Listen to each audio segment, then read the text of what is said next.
can't take it anymore. Can't take it anymore. And then finally I just go, enough! And I screamed at the top of my lungs.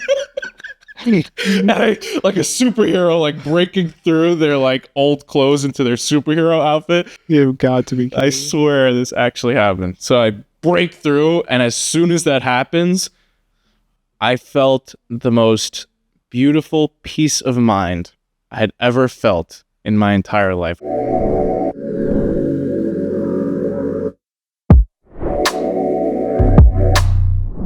Yo, what is up? Welcome back to episode 9 of Brolosophy. It's been 9 episodes already. Anyway, I am Mike Fio. And I am Nick Fio. And we are the Fio Bros. And our intention with this podcast is super simple. To share practical wisdom for a happier, more fulfilling life. Yes. And today we are once again talking about the 2,000-year-old philosophy of Stoicism. And what we're doing in particular today is trying to summarize this 2,000-year-old philosophy, thousands of lectures, quotes, and discourses into 3 simple but powerful truths. And in my opinion, these 3 truths, we call them the 3 Stoic truths, actually summarize all of existence. I think they summarize the truth of the entire universe. So This episode, strap in. It's going to get deep. And if you're into deep shit, great, stick around. If you're not into deep philosophical conversations, might as well go to the next video or the next podcast, because this episode is not for you. Yeah, we're going to get deep on these 3 big ideas. But before we do that, thank you for watching or listening right now. And if you could do us a huge favor and hit that subscribe button, it really means the world to us. You sound like... Have you seen the new South Park special on Cred? Like, yo, if you guys feel the same way, just leave a comment down below and smash that like button. No. Hit that subscribe button. That would be awesome. All right, guys.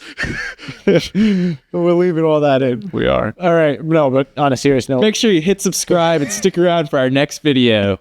Just smash subscribe. All right. On that note, just smash subscribe. Getting back to the deep philosophical shit, Mike, the 3 Stoic truths. Tell us the comical story. This is my favorite story. Of how these 3 truths came into our life. Or into your life. All right. So a few years ago, I was in the woods with my high school friends, and we decided it'd be a good idea to take psychedelic mushrooms.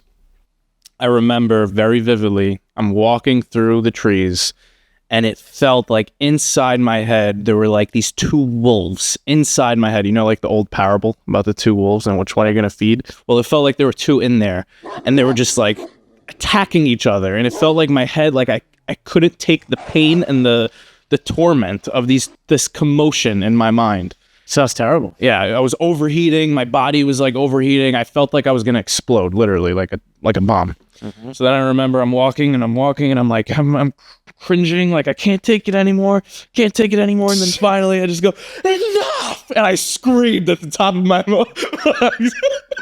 And I, like a superhero, like breaking through their like old clothes into their superhero outfit, I literally said, enough! Like that.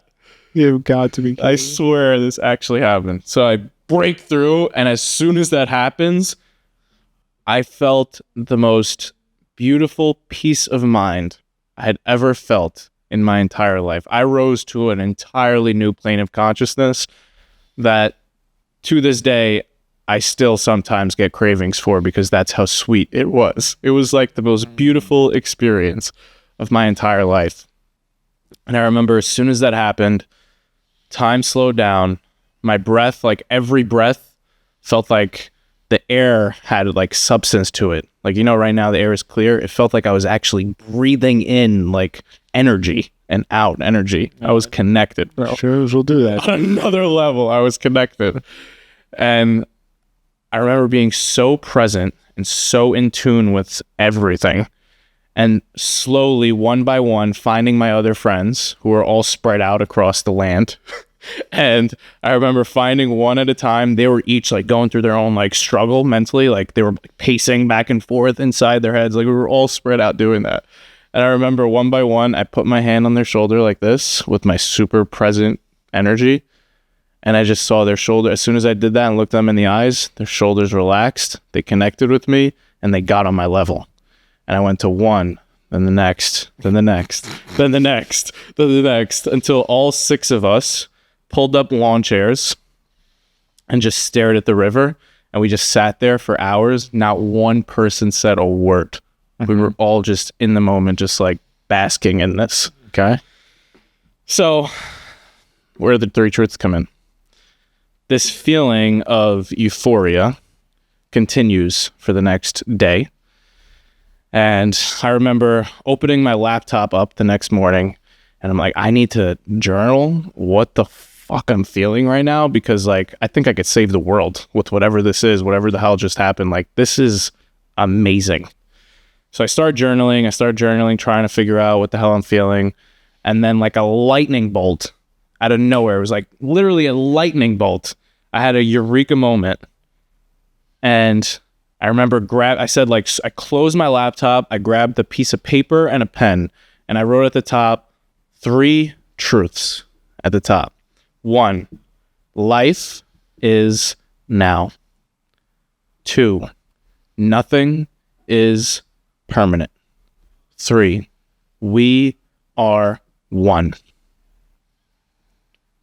Those 3 truths was what I was feeling and what I was living. Those words were the embodiment of what really I was feeling. If you lived by those 3 truths, that is how you're going to feel. It's the closest to God I have ever been in my entire life. And by living by these 3 truths, I feel like is when I can actually be closest to God. And what I realized looking back, I told you this was going to be deep. What I realized looking back was really what happened wasn't like this Moses moment where like, you know, he received the commandments from God, like on the tablets or whatever. Yeah. It was actually just my subconscious mind organizing the information that my conscious mind had been collecting from all the Stoicism that we had been reading since we had quit our jobs. So we were going through all these Stoic quotes every day together to try to get us through the mental hurdles of entrepreneurship.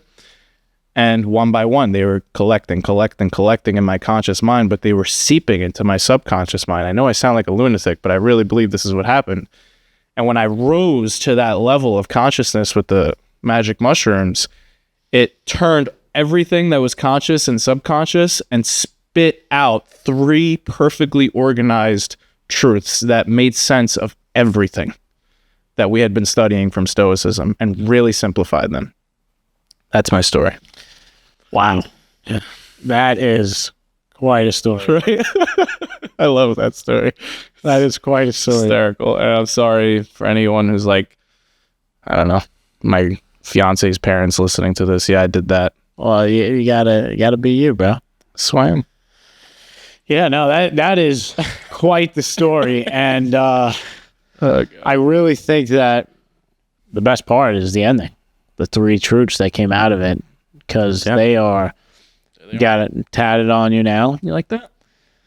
That's nice. Life is now. Nothing is permanent. We are one. Yes. I like that there's 3, like you use really the power of 3. 3 times. 3 words. 3 times. 3 times. 3 truths. I didn't use them. They came from some higher place, bro. All right, well, let's... And what we're here to do today, share them. let's dive in. The first time we were actually sharing these 3 truths with the world. Yeah, let's dive into each one. Yeah. So the first one, life is now. Yeah.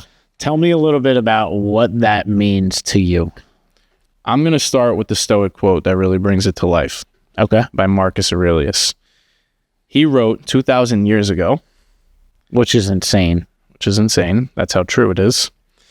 Each of us lives only now, this brief instant. The rest has been lived already or is impossible to see. Marcus Aurelius. Basically, the truth is that as every word that's coming out of my mouth is happening, this moment that this whole thing is unfolding will forever be the only moment that we ever have. It's really weird. It's really freaking weird. The past is always the past. The future is always arriving. And right now is literally all we have. It's something that we hear a lot about mindfulness and all that shit. But when you really embody it and take one breath at a time, one precious breath at a time, that's what I'm talking about. You know what? I feel like death, thinking about death, memento mori, is such a... I feel like memento mori can tie into basically all three of these. But for this one, it really makes you understand that life is always unfolding in the now. Like, we do not know what the future holds. We do not know when we will take our last breath. We don't know when we'll stop getting another moment. So here's let's get a little deeper into this, because I know this is a question that we had in the beginning of our journey. I think a lot of people still have. It's like, okay, life is now. The moment is the only thing that exists. So what does that mean? That I'm not supposed to plan for my future? Or think at all? And what's your response to someone who thinks that? Or what have you discovered on your journey to trying to answer that question? Because I know that's something that we both have personally battled with or challenged. Yeah. I am going to share a tool that I've learned from Eckhart Tolle that has really stuck with me. What Eckhart Tolle suggests is at all times to have an awareness anchor. And the one that I found the most helpful, because we both went on the Vipassana retreat, is the breath coming in and out of the nose. The breath is the best anchor because it's something that never leaves you until you die. Like, until the moment you're dead, you are going to breathe. So it's something that's always there and always available for you to come back to the moment. So at any given point, even during this conversation, as we're filming this, I can have a portion of my attention on the breathing that's coming in and out of my nose. Or another thing I like to do is like body awareness on the weight of my body sitting on the chair. Having an awareness of my physical body in whatever sense, whether that be my breathing, the weight of my body, my sense perceptions, my feeling of touch or sight, something to anchor me into the moment while I'm still thinking right now. I'm still hosting a podcast episode, but I am present. I am fully immersed in this. It's like that concept of flow by the guy with the super long last name.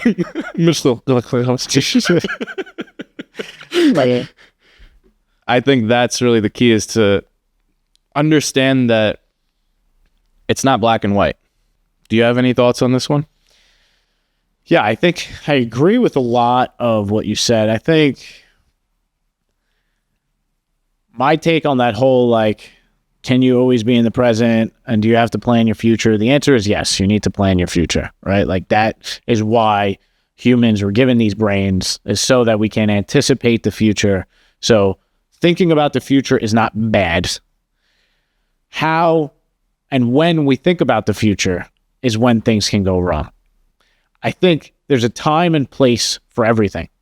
But I think what we do a lot is we don't set time aside to think and plan for the future. So therefore, we just go through our everyday and we're just constantly anticipating what's going to come and how we're going to react to it. Or we're thinking about what happened in the past and thinking what we would change from it. Yeah. And I think, look, the answer to that is setting aside the dedicated time, both to reflect on the day that you had, the month that you had, the quarter you had, the year you had, and actually being present and reflecting in that time. And then doing the same for planning out your future, setting a day of the week like us where we stop every Friday, right? And we think about, okay, what went well this week? What didn't go so well?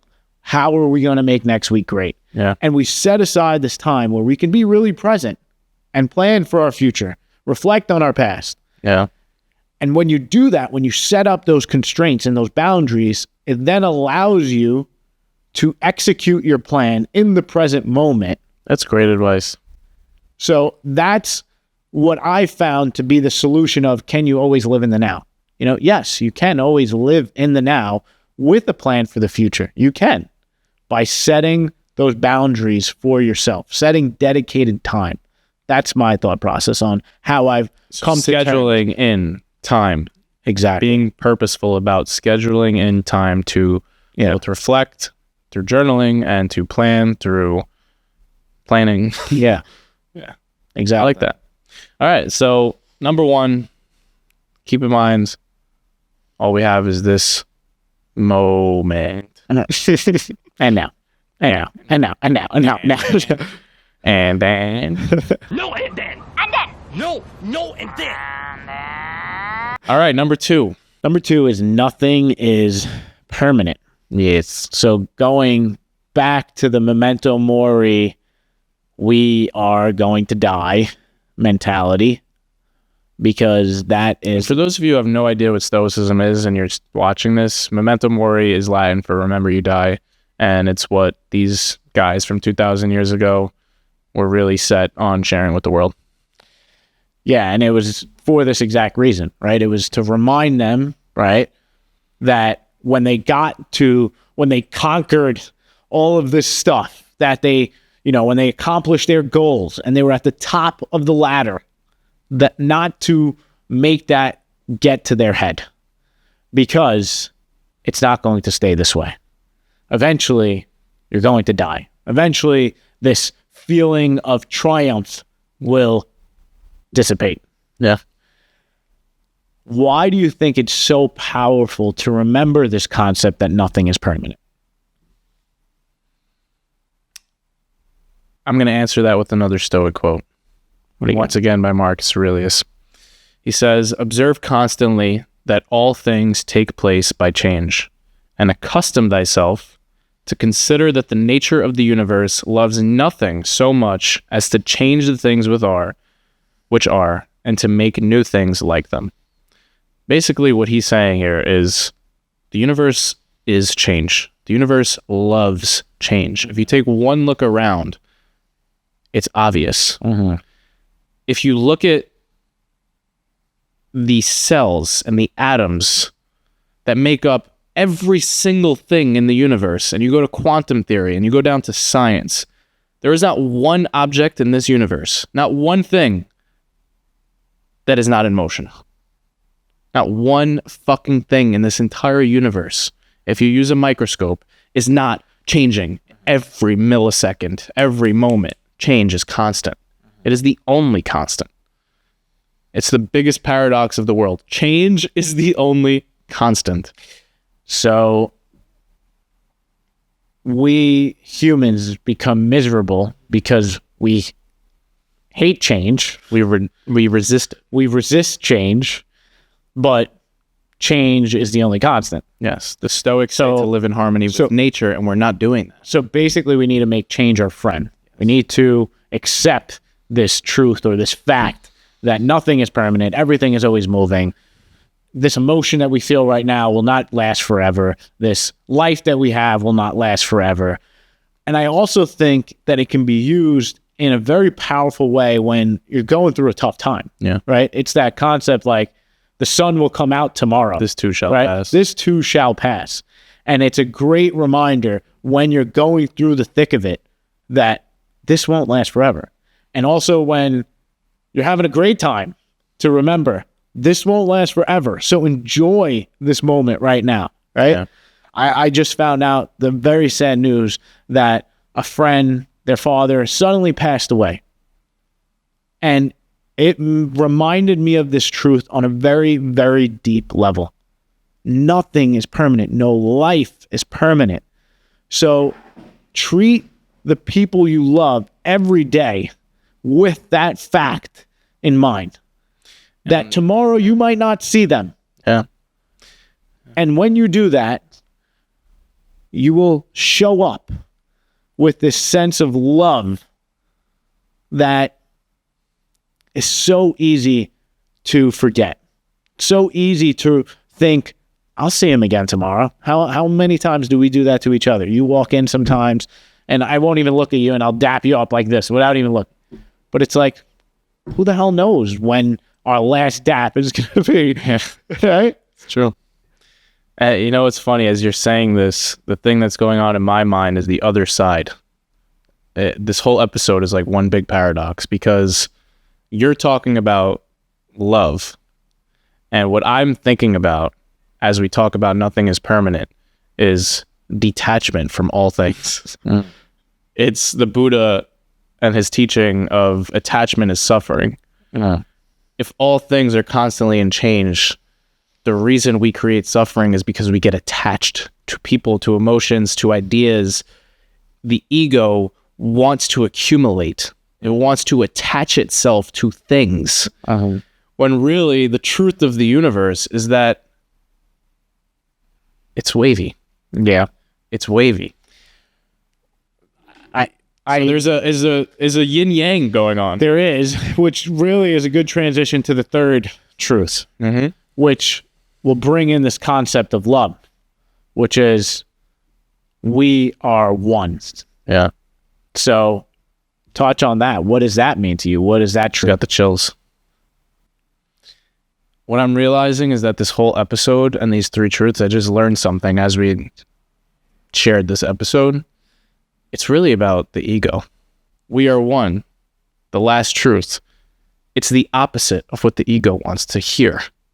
The ego's whole purpose is to be separate from everyone else, to feel important. And so what these three truths do is dissolve it completely. It dissolves the separateness. It makes you live in the moment, get wavy, and realize, if you do those two things, that me and you and anyone watching or listening are actually all from the same shit. Stardust. Staying on this we are one, going back to the Stoics and some of the quotes that they have. One of them by Marcus Aurelius is, that which is not good for the beehive is not good for the bees. Or, man exists for the sake of one another. It goes back to this concept of ego and self. When we think we are here to serve others, we lose ourselves in the service of others. And in a good way. Where do all our problems come from? When we think about ourself, our self-doubt, right? Because when you lose yourself in the service of others is when you feel most alive. When you feel connected to the hive. Yeah. I think this is really the meaning of life. I know it's a bold statement. Statement. I think, but these three truths point directly to the meaning of life. Directly to it. It's dissolving the ego and becoming one with everything. Or as the Stoics would call it, living in according with nature. By living these three truths, you are living in according with nature. Accordance. Yeah. So there you go. No, I'm trying to get it right. Feel good to be right? No. Just trying to help you out, bro. Trying to serve you. Okay, so what's the value that we're going to end with in this podcast, Mike? I would say to keep in mind the three truths, but I feel like that's a little too difficult for someone to really remember after listening to this only one time. I would say to pick one of the three truths and to really try to explore it for a day. No. Sit with it for a day.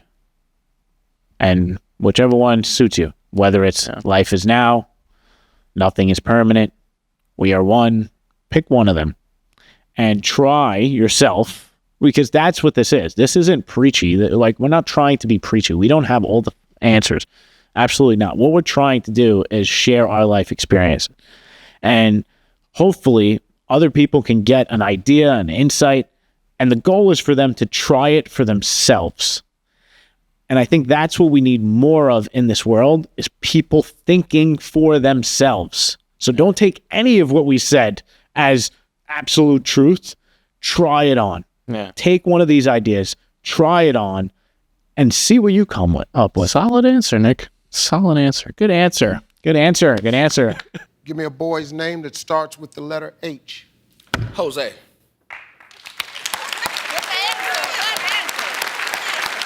Jose with an H.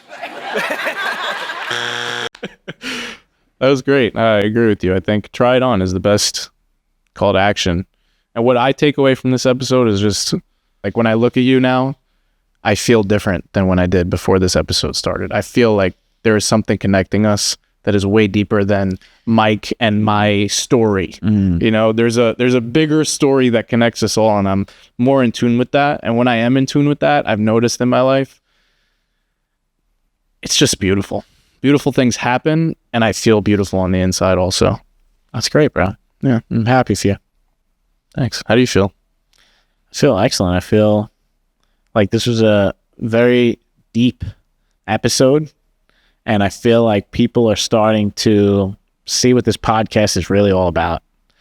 And it's two bros, like bros in the sense of brothers, but also in the sense of just like these jock looking dudes, Two average Joes. two average Joes that are really trying to change the narratives of what it means to be a man in this society, and to really go deep and to question.